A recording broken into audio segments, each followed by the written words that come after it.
오늘의 주제는 네. 아토피에 관해서 주제를 정했습니다. 아토피가 먼저 뭔지 좀 설명 좀 부탁드릴게요. 사실 그 아토피는 애매하다, 참 모호하다. 그만큼 의학적으로 치료하기 힘들었고, 어떻게 보면 아토피는 문화병이라 할 정도로 환경이라든가 음식에서 많이 원인이 되기 때문에 요즘에는 그 10명 중에 2명이 아토피다 이렇게 나와 있거든요. 그러면 왜 원인이 왜 생기느냐? 사실은 그거 보면은 유전성이 많습니다. 부모가 모두 아토피면은 그 자녀가 아토피일 확률이 80%, 또 부모 중에 한 명이 아토피면은 50% 이렇게 나와 있습니다. 그러나 그건 어쩔 수 없다 하더라도 사실은 후천적으로 요즘에 많이 생기고 있어요. 가장 중요한 것은 음식적인 문제. 사실은 동양의학에서는 태일이라고 했어요. 그래서 임신부가 음식을 먹을 때 보기에도 흉측한 거 먹지 마라, 이쁜 거 먹어라, 또 스트레스 받지 마라, 또 기름기 있는 음식 먹지 마라. 옛날에는 그것이 이제 그 태교 교육을 해가지고서 태어나자마자 생기거든요. 그래서 이것은 모두 임신부가 잘못했다. 임신했을 때는 서로 화를 내면 안 돼요. 화의 독소가 스트레스가 돼서 태아에게 맺히면 아토피 생긴다. 그래서 정신적인 면, 또 의식적인 면 이런 것이 동양의학에서는 중시했죠. 예. 그럼 이제 아토피의 증상에는 어떤 것들이 있을까요? 아토피는 주로 이제 가렵죠. 피부가 아주 거칠고 또 건조하다. 이것이 이제 가장 큰 증상을 볼 수 있어요. 근데 이것이 이제 오래 진행되면은 태선이라고 해서 피부가 아주 거칠어져요. 거칠어져서 나중에는 코끼리 그 피부처럼 붓고 딱딱해지고 아주 피부가 망가지는 것을 또 태선이라고 그러죠. 상당히 위험하죠. 한 3년 전에도 어머니가 그 7살 된 아기와 같이 자살한 적이 있었어요. 동반 자살.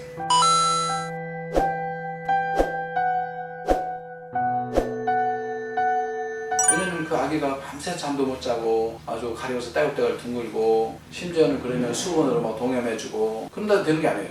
이게 잘못하면 심해지면 못 살아요 사람이. 또 아무리 뭐 스테로이드 양방 치료한다 할지라도 그때뿐이고 사실은 아토피는 심각한 문제입니다.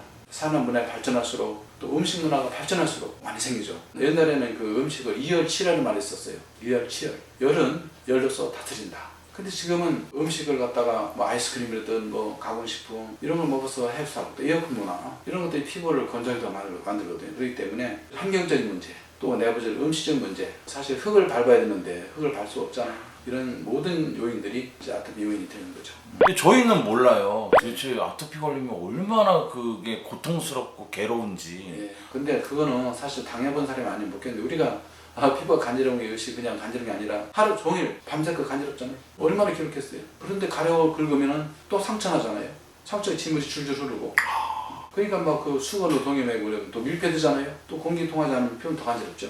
손주가 이제 아토피가 더 심했거든. 그러니까 모든 식구 할아버지 할머니 같이 잠을 못 자요. 아버지 엄마도 잠을 못 자고. 애가 가려우면 같이 아주 괴로워하고. 지옥이 따로 없더라. 긁고 가려서 뭐 안절분절 못하고 애는 떼굴떼굴 둥글지 괴로워서 울지. 이거 어떻게 해요? 아주 심각한 문제죠. 그러니까 그분이 그런 얘기를 썼어요. 가족의 행복까지도 뺏어갔다. 어떤 분은 아토피로 해서 자녀가 너무 괴로우니까 다 수건을 싼 거예요. 긁지 못하게끔. 아기는 막 떼굴떼굴 우는 거죠. 수건으로 싸버리면 얼마나 귀엽겠어요. 왜냐면 또 막 상처나니까. 가려운 대로 못 긁게 하면 미치는 거잖아요. 장갑을 해서 끼웠어요. 손목을 돌면서 장갑 풀지 못하도록. 또 어떻게든지 간에 그 애기는 또 장갑을 풀고 아침에 이제 이렇게 해서 상처 났더라. 어떤 애는 얼굴에 반창을 붙여왔어요. 아토피에 긁어대니까 상처 나서. 나중에 깨끗이 났고 이제 지금은 한 7년 됐는데도 재발 없이 되고. 외국 사는 애인데 왔어요. 7살 커가지고서 한두 살 때 왔었는데 그동안 재발 없이 지냈다. 어쨌든 이것이 우리 아토순으로서는 부작용 없이 자연적으로 보습작용이 되면서 재생되고 정말 비포와 애프터 너무 차이가 있으니까 크나큰 어떤 그 아토피 세계에 있어서 희망이죠. 예. 체질된 사람들이 또 재발 없이 지낼 수 있는 걸 볼 때 참 의사로서 상당히 보람이 크죠. 아토피가 얼굴에 특히 많이 난다고 그런데 뭐 딱히 이유가 있나요? 꼭 얼굴에만 나타나는 건 아닙니다. 주로 접히는 부분이 더 많이 나타나요. 접히는 부분? 예, 그 다리 접히는 부분이라든가 팔에 접히는 부분 있잖아요. 이게 제일 많이 나타나요. 그리고 이제 얼굴이라든가 또 목 주위에 나타나고 그러죠. 심지어는 심해지면 전신에 나타나고 그래요.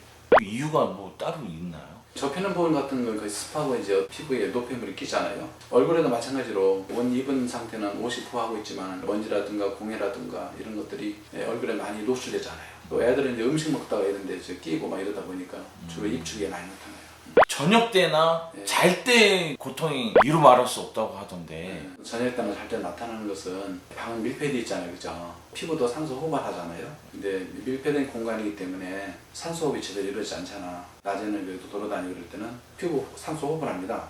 또 방에서는 또 건조하잖아요. 공기도 안 통하고. 그래서 아마 집에서 많이 나타나지 않나 생각됩니다.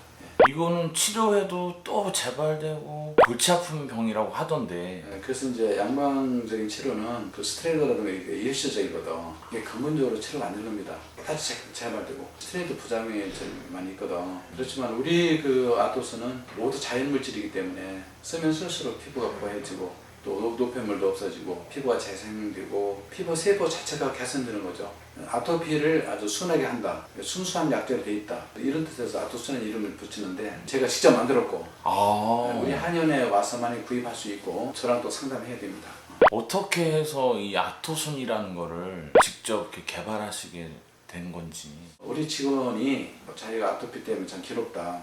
그래서 병원도 있는데 왜 그러냐니까 10년 동안 많이 다녀봤는데 치료가 안 된다. 꼭 원장님 좀 치료받으면 좋겠다.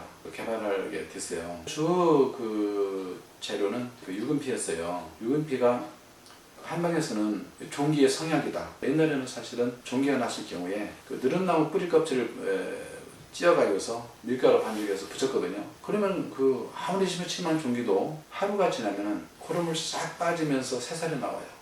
옛날에 가장 심했던 피부병이 종기인데 지금 가장 피부병이 심한 것은 아토피 아닙니까? 그래서 제가 착안했어요. 그래서 느릅나무를 달여서 로션을 만들기 시작했죠. 그렇게 아토피로 인해서 고통받던 사람들이 우리 아토선을 통해서 치료된다는 자체는 사실은 놀랄만하죠. 네. 일선 사람들이 모두 다 괴로워서 전 세계 사람들이 괴로워하는데 이것을 아토피 없는 세상을 만들어 봐야 되겠다. 네, 그런 생각도 가지고 있습니다.